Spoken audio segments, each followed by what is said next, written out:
noite. Boa noite. DJ preso acusado de hackear autoridades, diz a Polícia Federal que colega, apontado como líder do grupo, se vangloriou de invadir contas de Sérgio Moro. Segundo ele, Walter Delgatti também era simpatizante do Partido dos Trabalhadores. O presidente Jair Bolsonaro fala sobre voo de familiares em helicópteros da FAB e garante que não gastou nada além do previsto. Embarcação naufraga no norte de Alagoas e 2 idosas morrem. 13 toneladas de cocaína são apreendidas pelos Estados Unidos em operações no Oceano Pacífico. Pneu se desprende de caminhão e atinge carro em rodovia americana. Essas e outras notícias você acompanha no Rede TV News, que volta já.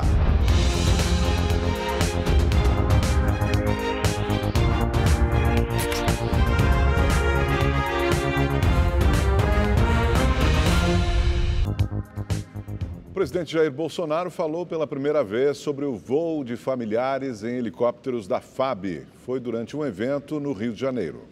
O presidente fez um breve discurso na formatura de 600 paraquedistas militares ao lado de autoridades, como o governador Wilson Witzel. Esse momento os acompanhará por toda a vida de cada um de vocês. Quando aparecer na frente de cada um obstáculo que lhes pareça intransponível, lembrem-se do momento que vocês hoje estão vivendo e pelo tudo que passaram para conseguir esse brevet. Na saída, Bolsonaro falou com jornalistas e, ao contrário da recusa de ontem, resolveu falar sobre o uso do helicóptero da FAB para transportar familiares até o casamento do filho, o deputado federal Eduardo Bolsonaro. Eu fui num casamento do meu filho. A minha família da região do Vale do Ribeira estava comigo. Eu vou negar o helicóptero para ir para lá, me mandar de carro para lá? Não gastei nada além do que já ia gastar. Mas se irritou quando perguntado se estava junto no voo com os parentes. Não vou te responder. Toda vez que eu viajo com helicóptero, são 2 helicópteros comigo. Alguma pergunta mais? Eu gostaria que vocês falassem corrupção no governo, como tinha no passado, e vocês não falavam. Praticamente não falavam nada. Presidente. Por que você... Deixa eu falar. Por que vocês não fazem... Ver como é que está no cartão corporativo o gasto? Procure saber.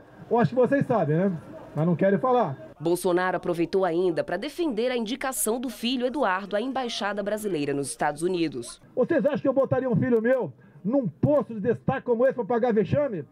Eu quero um contato imediato, rápido com o presidente norte-americano, como tive dificuldade agora para tratar a questão do navio iraniano que está aqui no Brasil. Por fim, disse que na próxima semana seria divulgado novos dados do Instituto Nacional de Pesquisas Espaciais. Há uma semana, o presidente contestou os números apresentados pelo INPE sobre o desmatamento. É um crime quem fala em preservação ambiental sem ter conhecimento disso. Esses dados do INPE, semana que vem, vão ter uma surpresa. Ainda no Rio de Janeiro, o presidente Jair Bolsonaro voltou a falar sobre a invasão de celulares de autoridades e vazamento de mensagens. Os 4 suspeitos pelo crime estão presos em Brasília. O presidente Jair Bolsonaro foi questionado sobre uma portaria publicada pelo ministro da Justiça, Sérgio Moro, que permite a deportação sumária de estrangeiros. O texto foi criticado por ser, supostamente, uma tentativa de retaliação a Glenn Greenwald, responsável pelo site The Intercept, onde foram publicadas as mensagens que teriam sido trocadas por Moro e pelos procuradores da Operação Lava Jato. Ele tem carta branca, eu teria feito um decreto, até uma medida para ele. Tem que mandar para fora, mas quem não presta tem que mandar embora. Tem nada a ver com o caso Ciclin, não sei o que aí, nada a ver com o caso dele. Tanto é que não se encaixa na portaria o crime que ele está cometendo. Apesar de negar a relação entre a portaria e Greenwald, Bolsonaro acirrou as críticas ao norte-americano. Até porque ele é casado com outro homem e tem meninos adotados no Brasil. Tá certo? Malandro, para evitar um problema desse, né? Casa com outro malandro, ou não casa, ou adota a criança no Brasil. É esse o problema que nós temos. Ele não vai embora, o Grêmio pode ficar tranquilo. Talvez ele pegue uma cana aqui no Brasil, não vai pegar lá fora, não. Pelo Twitter, o jornalista respondeu ao presidente. Disse que, ao contrário do desejo de Bolsonaro, ele ainda não é um ditador e não tem o poder de ordenar que pessoas sejam presas. Ele ainda lembrou que se casou com o deputado federal David Miranda há 14 anos, negando que tenha adotado 2 crianças brasileiras para fugir de uma deportação. A Associação Brasileira de Jornalistas Investigativos também repudiou a declaração de Bolsonaro e disse que, ao ameaçar um jornalista, o presidente instiga agressões à liberdade de expressão. Greenwald não fala sobre a fonte responsável pelas mensagens que teriam sido retiradas de celulares de autoridades, mas em depoimento à Polícia Federal, Walter Delgatti Neto, mais conhecido como Vermelho, confessou ter invadido os aparelhos e repassado o conteúdo ao jornalista. Ele ainda relatou que conseguiu o contato de Greenwald por meio da ex-deputada federal Manuela Dávila, do PCdoB, que também foi hackeada. Em nota, Manuela confirmou que no dia 12 de maio recebeu um alerta do aplicativo Telegram sobre a invasão e logo depois o contato de uma pessoa que dizia ter provas de graves atos ilícitos praticados por autoridades brasileiras, sem insinuar pagamento ou outra vantagem. A ex-deputada confirma a versão do hacker e diz que repassou o telefone do jornalista. A prisão temporária de Vermelho e mais 3 suspeitos venceria hoje, mas na noite de ontem, o juiz Valisney de Oliveira, da Justiça Federal de Brasília, acatou um pedido da Polícia Federal e prorrogou a prisão por mais 5 dias. O juiz ainda determinou o bloqueio de todas as contas de bitcoins administradas pelos investigados. A polícia suspeita que a moeda virtual pode ter sido utilizada para ocultar pagamentos oriundos de crimes. Quando foram presos, os investigados já tiveram todos os recursos acima de R$1.000 bloqueados pela Justiça. Pelo menos R$600 mil foram atingidos pela decisão. Um dos motivos para a extensão da prisão foi justamente a possibilidade dos suspeitos movimentarem as contas de bitcoins. O juiz ainda acrescentou que a investigação está prestes a ter acesso às senhas dos celulares dos investigados para avaliar a movimentação da moeda virtual. A polícia também quer saber a origem e a destinação de 60 chips pré-pagos lacrados apreendidos na casa de Danilo Marques. Segundo o juiz, há indícios de organização criminosa, interceptação telefônica sem autorização judicial e invasão de dispositivo informático. Os presos vão passar por uma audiência de custódia na próxima terça-feira. E o presidente Jair Bolsonaro ainda entrou em campo hoje à tarde em São Paulo, momentos antes do começo do jogo entre Palmeiras e Vasco pelo Campeonato Brasileiro. Jair Bolsonaro, torcedor declarado do Verdão, chegou ao estádio pouco antes das 4 horas. Pisou no gramado do clube cercado de torcedores mirins. Cerca de 20 crianças pularam sem parar ao lado do presidente, que saudou a torcida. Foi preso em Cascavel, no Paraná, suspeito de ser o principal operador de uma quadrilha internacional de armas. As munições eram transportadas até dentro de uma churrasqueira. A prisão foi resultado da Operação Bullets. A identidade dele não foi revelada pela Polícia Federal. A investigação teve início no começo do ano e apontou que as munições calibre 7,62 tinham como destino comunidades controladas pela maior facção criminosa do Rio de Janeiro.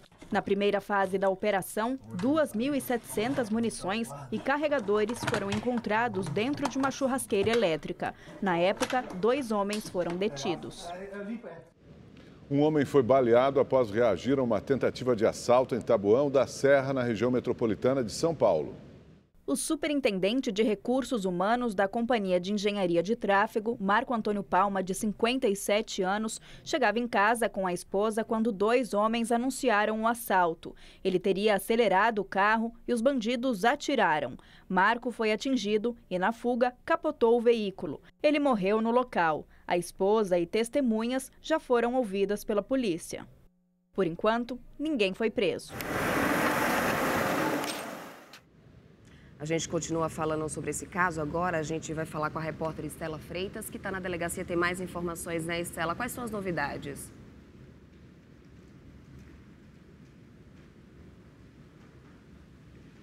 Boa noite, Débora. Boa noite a todos. Foram divulgadas agora há pouco algumas imagens de câmeras de segurança que mostram exatamente o momento em que Marco Antônio chega na rua de casa, dá seta para entrar na garagem. Em seguida, é abordado por 2 homens em cima de uma moto. Um deles desce, saca a arma e atira. Depois volta para a moto e os 2 fogem. O tiro acertou o pescoço de Marco Antônio. Essas imagens devem ajudar a polícia a identificar os criminosos. O caso foi registrado como homicídio. Estela Freitas, ao vivo de São Paulo, para o Rede TV News. Obrigada, Estela. A Justiça decretou a prisão temporária do motorista que atropelou e matou uma idosa na manhã de ontem, na zona oeste de São Paulo. Fábio Alonso de Carvalho, de 34 anos, está foragido. Ele dirigia uma Porsche quando atingiu a vítima que atravessava na faixa de pedestre e fugiu sem prestar socorro. Fábio já havia sido condenado por atropelar e matar um motociclista em 2014. 2 turistas morreram e ao menos outras 2 ficaram feridas após o naufrágio de um barco catamarã hoje pela manhã em Maragogi, a 127 quilômetros de Maceió. A embarcação não tinha autorização para o transporte de passageiros. Segundo o Corpo de Bombeiros de Alagoas, a embarcação saiu de Eusébio, cidade da região metropolitana de Fortaleza, no início da manhã, com cerca de 60 pessoas, e tinha como destino as piscinas naturais de Maragogi, famosas por suas águas transparentes e tranquilas. As vítimas que morreram tinham 65 e 67 anos e são naturais do Ceará. As turistas feridas foram encaminhadas à unidade de saúde do município. Até agora não houve confirmação se há desaparecidos. Segundo testemunhas, o barco naufragou após esbarrar em um dos arrecifes da região. O caso será investigado pela Marinha. Segundo os bombeiros, o mau tempo pode ter provocado o naufrágio. Na quinta-feira, a Capitania dos Portos de Alagoas emitiu um alerta de ressaca, chamando a atenção para ondas de até 3 metros de altura previstas para amanhã deste sábado. Em nota, a Secretaria Municipal de Meio Ambiente de Maragogi informou que o acidente com a embarcação ocorreu em local cuja visitação não era permitida. Segundo a gestão municipal, o responsável pelo passeio já havia sido multado pela irregularidade e é reincidente. A Associação dos Proprietários de Catamarãs de Maragogi também informou que a embarcação naufragada não tinha autorização para o transporte de passageiros com destino às piscinas naturais. As vítimas fatais foram identificadas como Maria de Fátima Façanha da Silva e Lucimar Gomes da Silva.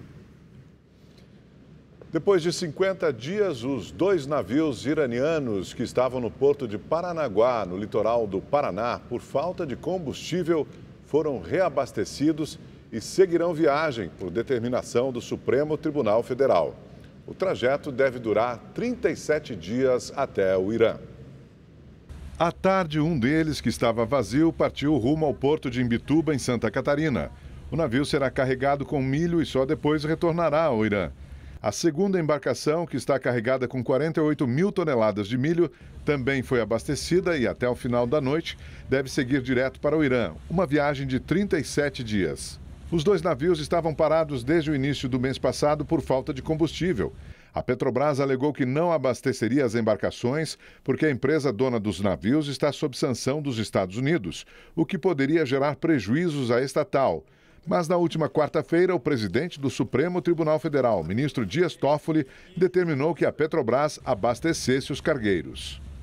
A Guarda Costeira americana apreendeu 13 toneladas de cocaína na costa de países da América Latina. O valor da droga ultrapassa 1 bilhão e 300 milhões de reais. Os detalhes com o nosso correspondente em Los Angeles, Fábio Borges. Estas imagens mostram uma perseguição em alta velocidade no Oceano Pacífico. Os traficantes, nesta embarcação, descartam pacotes de cocaína no mar, momentos antes de serem abordados pela Guarda Costeira americana. Esta foi uma das operações realizadas desde o final do mês passado, que resultaram na apreensão de 13 toneladas de cocaína. A droga, com valor estimado em 350 milhões de dólares, foi interceptada em navios e pacotes encontrados ao longo da costa do México e países da América Central e do Sul. Grande parte da droga apreendida foi transportada por este navio da Guarda Costeira americana para um porto na cidade de San Diego, na Califórnia. A cada quilo de cocaína que tiramos desses barcos, também tiramos dinheiro dos bolsos desses cartéis que estão sentindo essas perdas. Desde o começo do ano, a Guarda Costeira americana apreendeu mais de 104 toneladas de cocaína em interceptações de cerca de 100 barcos em zonas de trânsito de drogas aqui no Oceano Pacífico. Junto com as apreensões, também foram detidos mais de 400 suspeitos. Este vídeo, gravado há 2 semanas, mostra a perseguição a um submarino. Os agentes americanos dão a ordem de prisão, em espanhol, para os criminosos.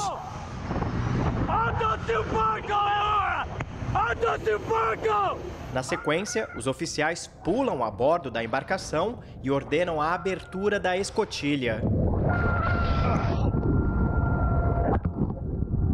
Os traficantes finalmente se rendem. O vídeo não mostra, mas eles transportavam cerca de 20 toneladas de cocaína e outros 420 quilos de maconha.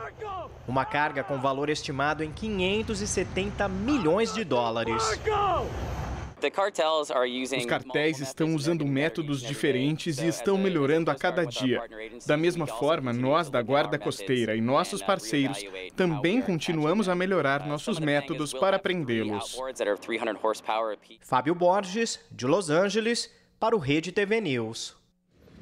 Na Coreia do Sul, 2 pessoas morreram e 16 ficaram feridas no desabamento de um camarote dentro de uma casa noturna. No momento do acidente, o local estava lotado de atletas de várias nacionalidades que participavam do Campeonato Mundial de Esportes Aquáticos no país. A estrutura do segundo andar desabou por volta das 2h30 da madrugada. 2 sul-coreanos de 27 e 38 anos de idade morreram ao chegar no hospital. As identidades ainda não foram divulgadas, mas já se sabe que não faziam parte da equipe de esportistas. 8 atletas ficaram feridos, nenhum em estado grave. Entre eles, 2 neozelandesas e 2 americanas, praticantes do polo aquático. Brasileiros que estavam na casa noturna contaram que ajudaram no socorro às vítimas. A polícia investiga se o desabamento foi provocado por excesso de peso, já que o local, com capacidade para 100 clientes, estava superlotado. Segundo os bombeiros, havia cerca de 350 pessoas. Um dos sócios foi preso preventivamente. Hong Kong completa hoje 7 semanas em meio a protestos com muita violência. O dia foi marcado mais uma vez por confrontos.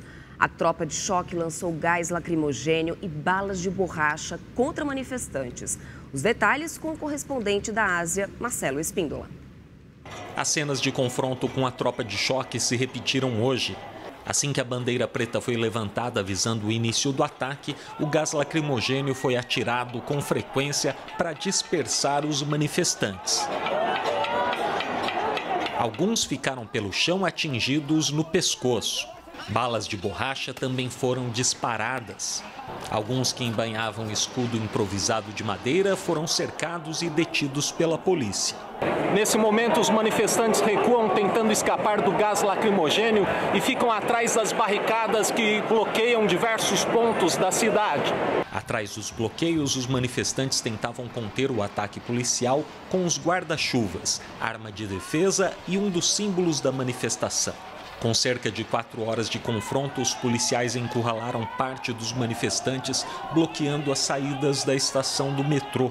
A multidão pede a retirada do projeto de lei que permite extradição de suspeitos de crimes para julgamento na China continental, além da renúncia da chefe do executivo, Carrie Lam, e eleições diretas. As reivindicações continuam as mesmas. O que mudou foi o local.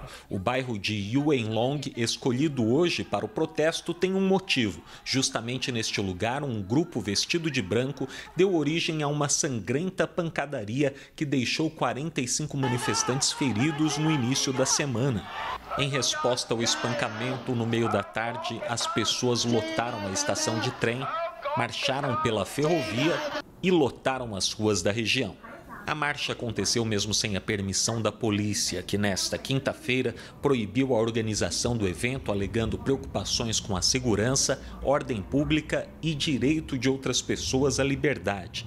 A multidão, formada na maioria por jovens, não se intimidou diante da ameaça. Sob a portaria da ordem pública, uma reunião ilegal pode levar a pena máxima de 5 anos de prisão ou multa equivalente a R$ 2.500, mais 3 anos de reclusão. Depois de todos esses protestos nos últimos meses, o governo ainda não nos respondeu. Sendo de Hong Kong, acredito que devo refletir e é por isso que estou protestando hoje. Neste domingo, outra manifestação está marcada para acontecer na região central, com destino ao Tribunal de Apelações de Hong Kong, onde os manifestantes vão reivindicar um inquérito independente para apurar a violência policial durante os protestos. Marcelo Espíndola, de Hong Kong, para o Rede TV News. Mais de 1.000 pessoas foram presas em Moscou hoje por participar de uma manifestação não autorizada pelo governo. A multidão se reuniu no centro da capital russa pelo segundo sábado consecutivo para pedir eleições livres. Em vários momentos houve confronto com policiais. Ao longo do dia, cenas como esta também se repetiram várias vezes. Autoridades afirmam que 1.074 pessoas foram detidas por cometer infrações durante o protesto. Uma lei de Moscou obriga que qualquer manifestação seja antes aprovada pelo governo. Com base nesse argumento, o líder opositor Alexei Navalny voltou a ser preso nesta semana por convocar os atos. A população exige que candidatos de oposição possam concorrer às eleições parlamentares marcadas para o próximo dia 8 de setembro. Na última semana, 30 políticos foram impedidos de se candidatar, acusados de irregularidades e fraude nas inscrições. 2 terremotos deixaram pelo menos 8 mortos e cerca de 60 feridos nas Filipinas. Os tremores de 5,4 e 5,9 de magnitude aconteceram durante a madrugada na província de Batanes, um arquipélago de ilhas no norte do país. Dezenas de prédios e casas construídos no século XIX desabaram. Alguns moradores ficaram soterrados. Equipes de resgate ainda trabalham à procura de possíveis vítimas. E na Índia, mais de 700 pessoas foram resgatadas de um trem que ficou preso numa enchente. Os passageiros aguardaram por cerca de 9 horas dentro dos vagões até o socorro chegar. Equipes de resgate usaram botes e, depois de várias viagens, conseguiram retirar todos em segurança. O trem tinha partido de Mumbai e travou nos trilhos ao passar pela enorme enchente. Ninguém ficou ferido.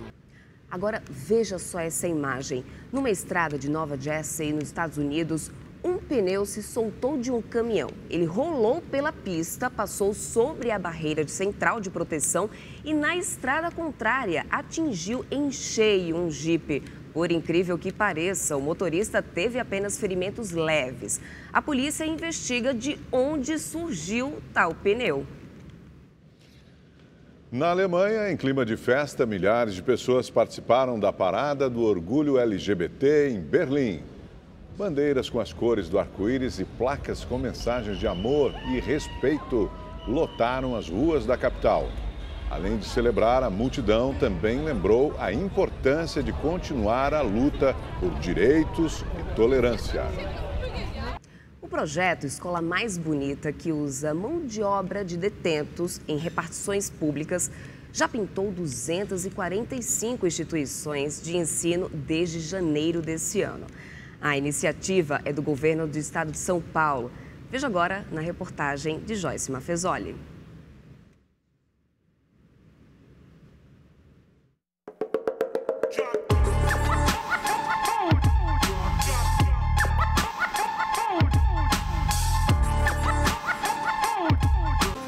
O que você fazia antes de ser preso?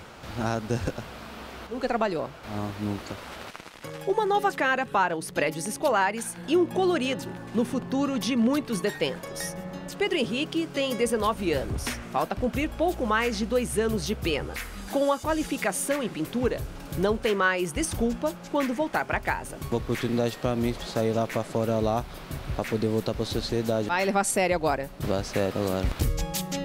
Emerson está contando os dias para deixar a detenção. Só falta a liberação do juiz. Enquanto isso, aprende uma profissão. Pode me ajudar no meu futuro daqui para frente, né? Me ajudando a me ressocializar também, a sociedade. Mais de 7.000 presos participaram do projeto desde janeiro. Entre eles, 600 mulheres. É o próprio detento que deve se inscrever no programa. Depois da parte teórica, que começa dentro da unidade prisional, eles vão para a prática, nas escolas. O trabalho é feito em horários que não atrapalham o funcionamento das aulas, nas férias ou finais de semana.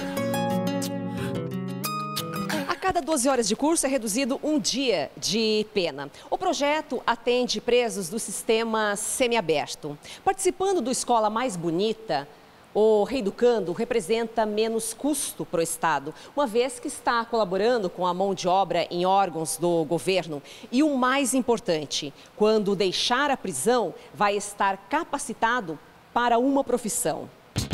Das FATECs, Faculdade de Tecnologia, a Irante Sanazar, de Osasco, é a primeira a ganhar nova pintura dentro do programa. A gente tem buscado construir novos modelos pedagógicos e, ao mesmo tempo, para fazer um trabalho em que a gente possa assessorar a reinclusão e reinserção, né, e dos reeducandos, que são os rapazes que estão fazendo a pintura conosco. O programa existe desde 2016, mas foi reformulado neste ano. A partir de janeiro de 2019, esse projeto teve uma cara diferente por conta do governo Dória, passou a chamar-se Escola Mais Bonita, né? E juntamente com as parcerias, no caso a Secretaria do Desenvolvimento, a Secretaria da Educação, nós da Secretaria da Administração Penitenciária e Coordenadoria de Reintegração Social. Com educação, qualificação profissional e trabalho, há uma nova chance de recomeçar. Depois do enorme sucesso com filas no MASP, termina amanhã a exposição de Tarsila do Amaral, em São Paulo. Neste último fim de semana, o MASP vai ficar aberto até meia-noite, com entrada gratuita a partir das 7 da noite. Há muito tempo não se via uma multidão na fila de entrada do Museu de Arte de São Paulo. Hoje de manhã, o tempo de espera estava em pelo menos 3 horas. Daí o jeito foi se distrair com o livro, se esconder do sol e beber muita água para aguentar o calor. Mas aqui, ó, guarda-chuva, água, maçã, estou super preparada. Então não vamos embora sem ver essa exposição hoje. Mas nem todo mundo levou na esportiva. Sem estrutura alguma, é lamentável. Acho ridículo um museu desse porte não se preparar, não ter respeito com o público. Bom, uma coisa é certa, lá dentro a espera compensa. Martim, de 6 anos, estava mega ansioso. É um tipo de quadro meio brasileiro, quadro brasileiro, né? E eu achei os melhores. Em 4 meses, a mostra de Tarsila do Amaral recebeu 350 mil pessoas, quase 9 mil só na última terça-feira. A última vez que o MASP reuniu tanta gente assim foi em 97, com uma exposição de Monet que atraiu 400 mil visitantes. O sucesso de Tarsila popular surpreende, mas na verdade representa bem o tamanho da artista, autora da obra brasileira mais valiosa. Maravilhosa, muito lindo, né? E tem quadros que eu nem... Tem os mais famosos e tem aqueles que a gente nem se lembra muitas vezes, né? Muito legal, muito emocionante. Para o curador da exposição, o sucesso de público tem mais um motivo. A gente está muito feliz com essa adesão do público e isso confirma que há um desejo do público no Brasil, não só por exposições desses artistas canônicos, mas por exposições que ofereçam novas leituras, novas abordagens. A gente buscando arte e também isso mostra a demanda reprimida que a gente tem de exposições, de museus, de qualidade para a gente ter a oportunidade de ver esses quadros.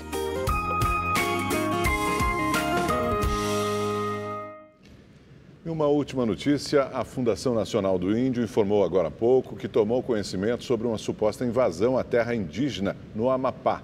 De acordo com a nota, autoridades competentes e servidores já foram acionados. A Polícia Federal, assim como o BOP, estão a caminho para apurar o ocorrido. Segundo a FUNAI, não há registro de conflito, apesar de uma morte ter sido confirmada. De acordo com o órgão, o local é de difícil acesso. Mesmo assim, a equipe da FUNAI e da Polícia Federal permanecerão no local para garantir a integridade dos indígenas e a apuração dos fatos. E se você perdeu algum momento do Rede TV News, ou se você quer assistir novamente, fica tranquilo, se inscreva no canal da Rede TV no YouTube. Tenha uma ótima noite. Você fica agora com o programa Operação de Risco com Jorge Lordello. Uma ótima noite para você.